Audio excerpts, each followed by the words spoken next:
To we he bore of his own. And God blessed me among the children that he bore.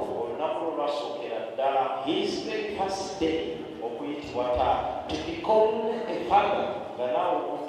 And as you believe, before you call him a father, the blessing and opportunity was to be called a father.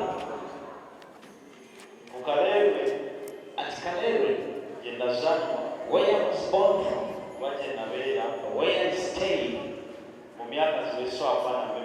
in the years I cannot recall. The first time to call him a father, they used to call him Daddy Andrew. However, I was given an opportunity to listen, to be one of their son, his firstborn. Even all of him, he had not yet born his What am I meaning? I was born. He was not born again. And he was not a pastor. And he was not rich. That all MSTV was existing. And only we had the employees. I was born with no one to call him Yiga, Augustine. No one could call him Papa. But the day I was born, they started calling him Daddy Andrew.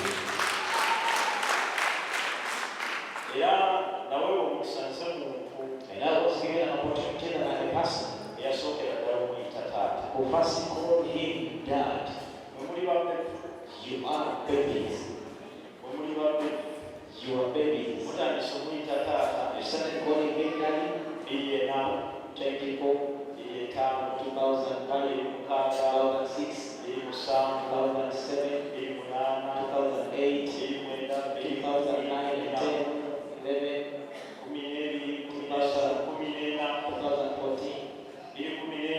2014, and the Aisha, they started calling him Daddy. And I called him a long time ago. And the person, the first person to call, he was my young sister called Gabi. That is a person. Most of you has called Dad. But unto me, you are surprised. So, no Rachel, for that reason, standing here to speak as his son.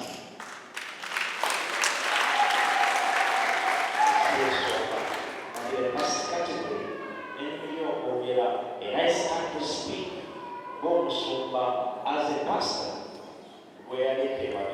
whom he left behind.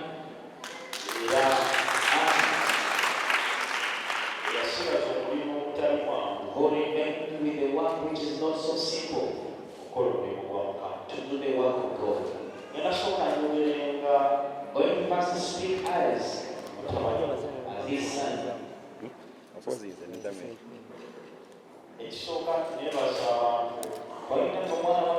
people who are still with my family, many things, especially the believers of this church. In his life, he never got an opportunity. He never got an opportunity to see the grandsons and daughters. He never got an opportunity. He never got an opportunity to see his daughters being taken away from the company.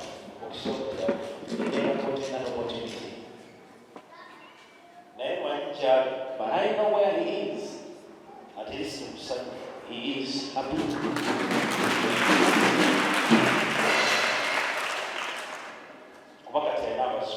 Because now he has grands.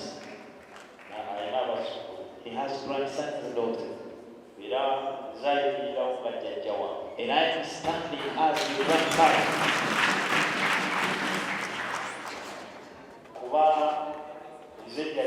Because I am the grandfather.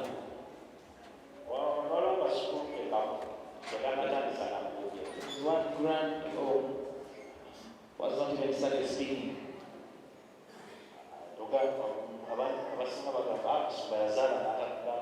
People say that Pastor gave back and he didn't tell us, no, not that way. There is one.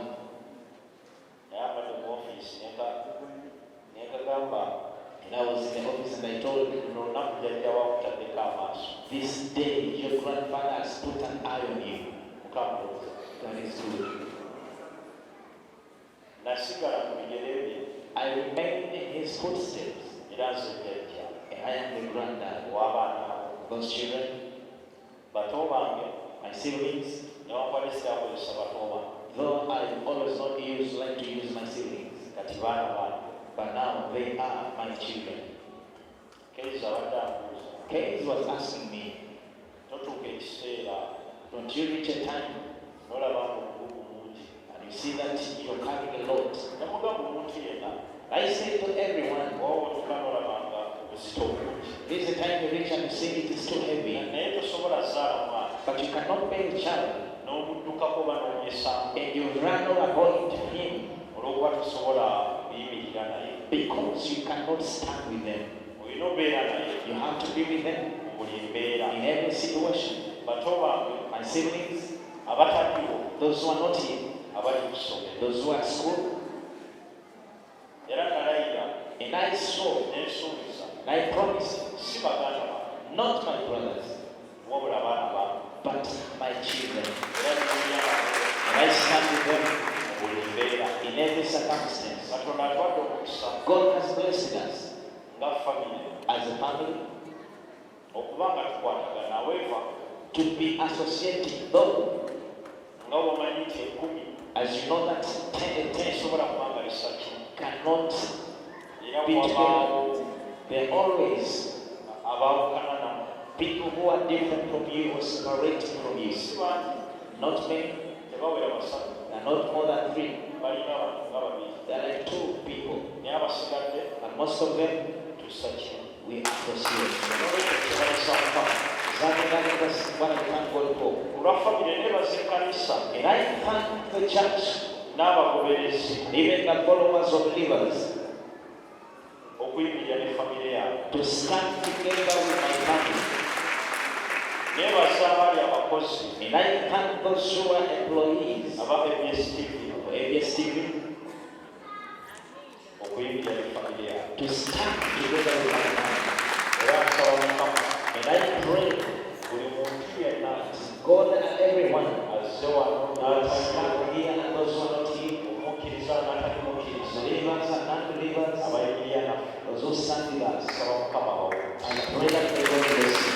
I don't know what you need in life, but I believe everyone has a need in life. You have a dream, you have preparation, you have an ambition. It's my prayer. Your dream and don't leave this world. You will not see it. You will not see it.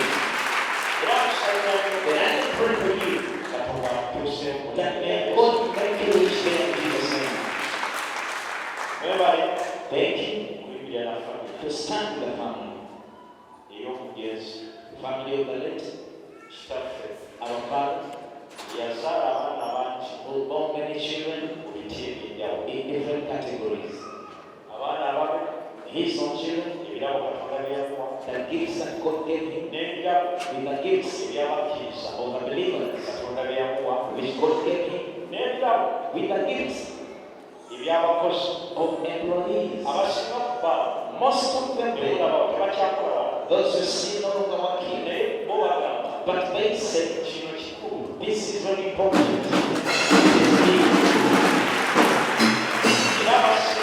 And most of them calendars and their calendar, they marked this day. And they say, this day, cannot live a benefit. They stop the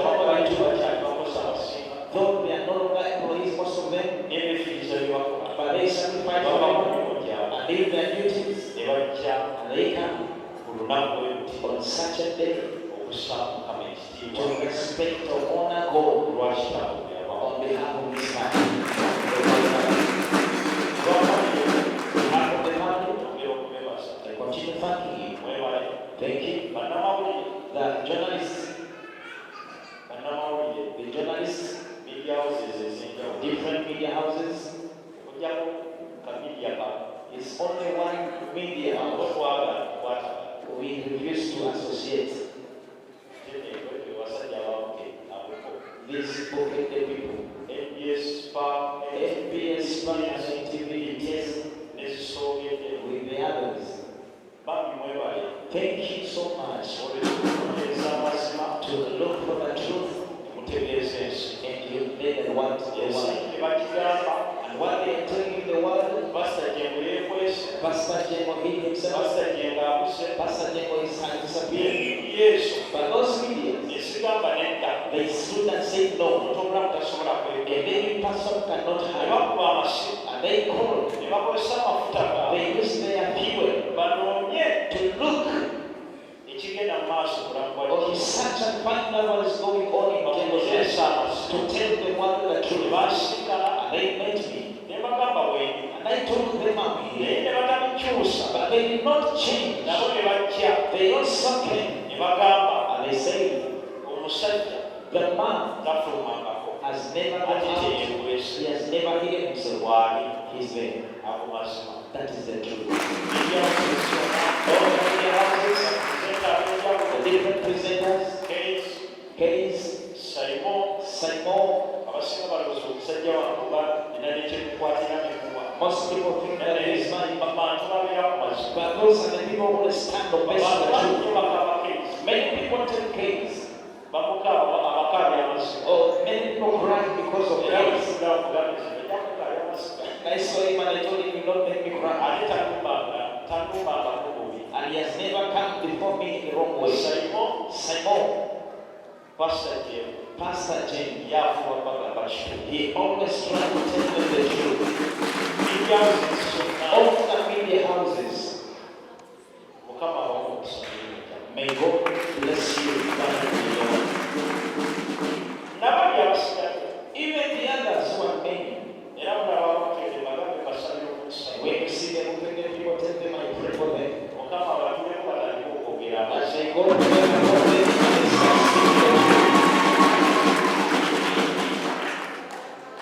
so I thank all of you.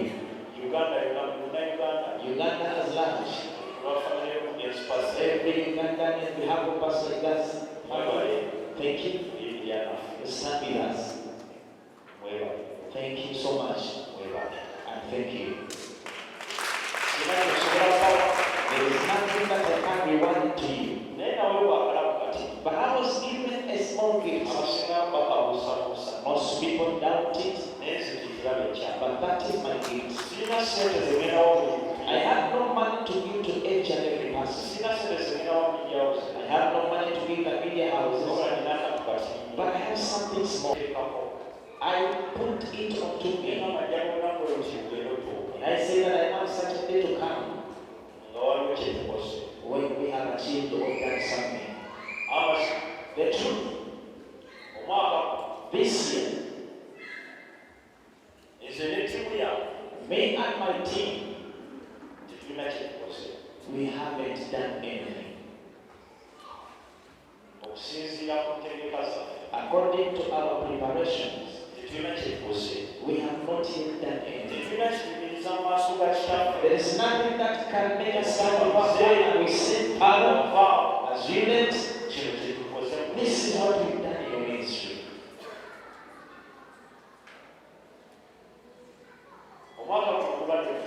This year has been so hard.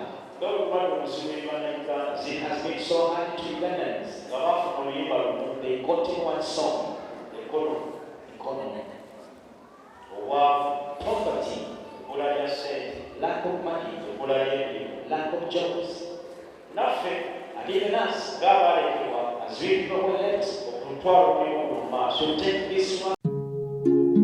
Oyagala omukolo gw'enjawulo gubeere n'ebijjukize mu nnyumba yo kankwanjulire King Montage Photo Studio ffe bakafuluma okukuba ebifaananyi n'okukola video. Olina wedding, birthday party, kukyala, nika, baby shower, photoshoot oba music shoot na buli kimu kyonna ky'oyagala ffe tusobola okuwa ebijjukize ebirungi eri ebirooto byo ate nno mwana wattu kusintiiza omuntu wa bulijjo. Tusangibwa Nankulabe ku Bitaala ku Prime Tower Level 3 Room D04. Okumanya ebisingawo tukubire ku namba zino: noti 7 noti 2 emu noti 4 emu 25 oba noti 755 3 731 oba noti 777 noti 23 4 noti 5. King Montage Photo Studio ffe tusobola okuwa ebijjukize ebirungi ate nno mwana wattu kusintiiza omuntu wa bulijjo.